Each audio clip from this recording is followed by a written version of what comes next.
పట్టభద్రుల ఎమ్మెల్సీగా హైదరాబాద్ మహబూబ్నగర్ రంగారెడ్డి నియోజకవర్గ సంబంధించినటువంటి ఒక ప్రాతినిధ్యం వహించినప్పుడు ఆ రోజు ప్రభుత్వాన్ని నేను ప్రశ్నించే గలంగా మారాడు. మళ్ళీ ఈరోజు శాసన మండలిలో ప్రశ్నించే గలము అక్కడ లేదు. ఒక ఏవిఎన్ రెడ్డి గారు మాత్రమే ఈరోజు ప్రజల తరఫు నుంచి వారు ప్రశ్నిస్తున్నారు.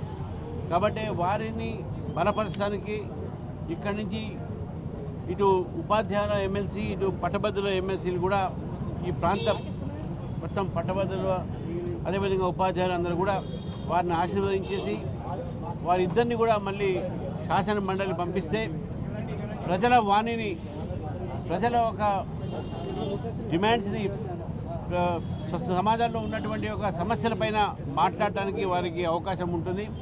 ఇప్పుడు ఉన్నటువంటి పరిస్థితిలో బీఆర్ఎస్ కానీ కాంగ్రెస్ పార్టీ కానీ వీళ్ళిద్దరు కూడా ప్రజా సమస్యలను గాలికి వదిలేశారు.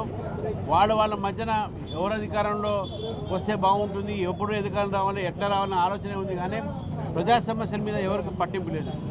కాబట్టి మిత్రులు అంజిరెడ్డి గారిని పట్టభద్రుల ఒక నియోజకవర్గం నుంచి, అదేవిధంగా మిత్రులు మల్కా కుమరే గారిని టీచర్స్ ఉపాధ్యాయుల నియోజకవర్గం నుంచి వారిని గెలిపించాల్సిందిగా ఈ 4 జిల్లాల ఉమ్మడి జిల్లాల ఒక పట్టభద్రుల వారిని విద్యావంతులందరూ కూడా నేను కోరుతాను.